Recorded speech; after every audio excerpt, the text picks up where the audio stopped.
राज्याचे उपमुख्यमंत्री अजित पवार यांना थेट चॅलेंज केलं बाळाराजे पाटील यांनी, जे राजन पाटलांचे सुपुत्र आहेत, आणि नाद करायचा नाही असं म्हटलंय. या संदर्भात बोलण्यासाठी राष्ट्रवादीचे आमदार अमोल मिटकरी आपल्यासोबत आहेत. तुमच्या नेत्याला थेट चॅलेंज केलंय. त्याच्या नावात जरी राजे असलं तर त्या कारट्याची अवकात सर्व त्या अनगरवासियांना आणि त्या सोलापूर जिल्ह्यावाल्यांना माहीत आहे.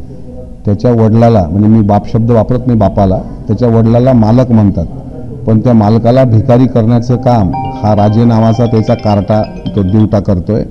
त्याला जर अजितदादांचा इतिहास माहीत नसेल तर त्यांनी विजय बापू शिवतारेंपासून शिरूरचे अशोक पवार यांच्यापर्यंत तो इतिहास पाहावा.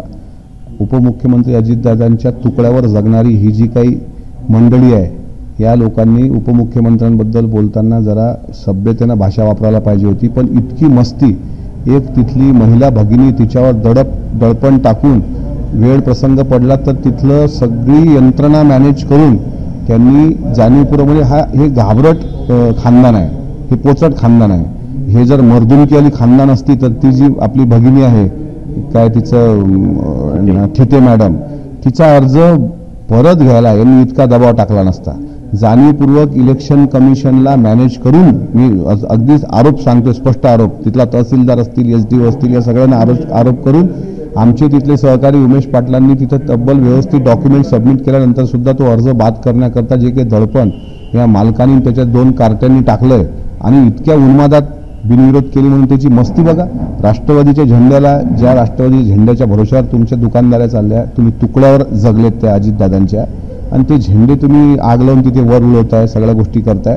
त्याच्यामुळे या ते काय त्याची अवकात त्याच्या आईला त्याच्या होटार मिसळून फुटली नाही. राजे त्याला त्याची अवकात त्याच्या अनगरमध्ये जाऊन दाखवू आम्ही. तो जो बोललाय ना त्याची उलटी गिनती सुरू झालेली आहे आणि याला म्हणतात बुरतीचे पाय डोहा खडे. यानं याचं स्वतःचं राजकीय मरण ओढून घेतलं आहे. त्यामुळे या खानदानाने अजितदादांवर बोलताना तोंड सांभाळून बोलावं, नाही तर यांच्या जिभा हासडून यांच्या हातात द्यायची ताकद आमची आहे. साहेब, मात्र प्रश्न उरतो, ज्या भाजपमध्ये त्या भाजपचं कोणी काही बोलत नाही, भाजपचा आशीर्वाद आहे का मग त्यांना? हा एक खूप महत्त्वाचा प्रश्न तुम्ही मांडलायत. माझा राज्याचे जे ग्रामविकास मंत्री आहेत जयकुमार गोरे यांना या निमित्तानं प्रश्न आहे की अशी अवल्याद तुम्ही तुमच्या पक्षात जी घेतली ती कशाकरता पोचलेली आहे? उपमुख्यमंत्र्यांबद्दल जर असे शब्द कोणी बोलत असेल तर ते तुम्हाला सहन होत आहे का?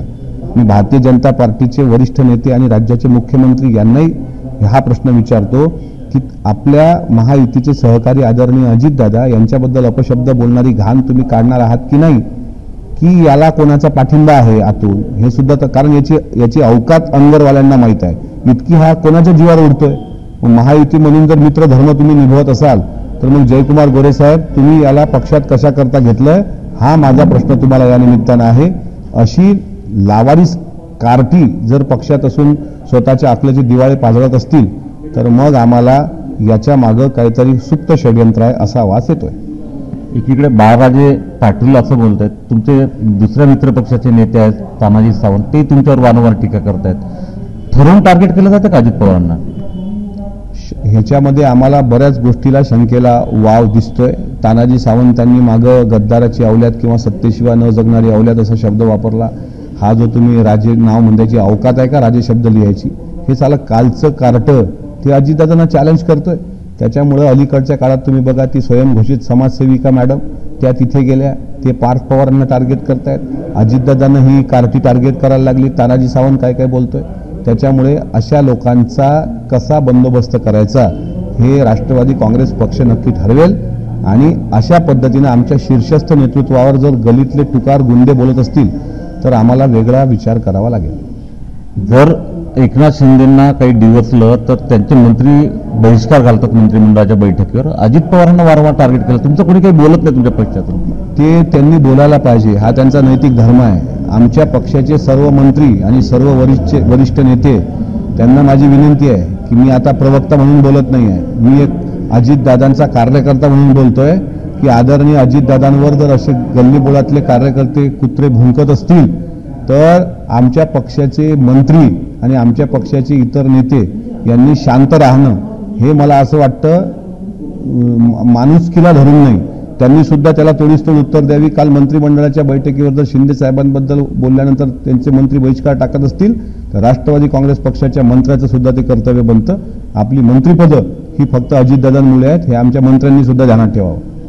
आता राष्ट्रवादीने इतका जबाब प्रत्यक्ष देण्याची वेळ आल्याचं आमदार अमोल मिटकरी म्हणतात आणि वारंवार अजितदादांना टार्गेट का केलं जातं, याचा बोलीचा धनी कोण आहे, याचा मास्टरमाइंड कोण आहे, असा प्रश्न आमदार अमोल मिटकरी यांनी केला आहे. उमेश रणे, एबीपी माझा, अकोला. एबीपी माझा, उघडा डोळे बघा नीट.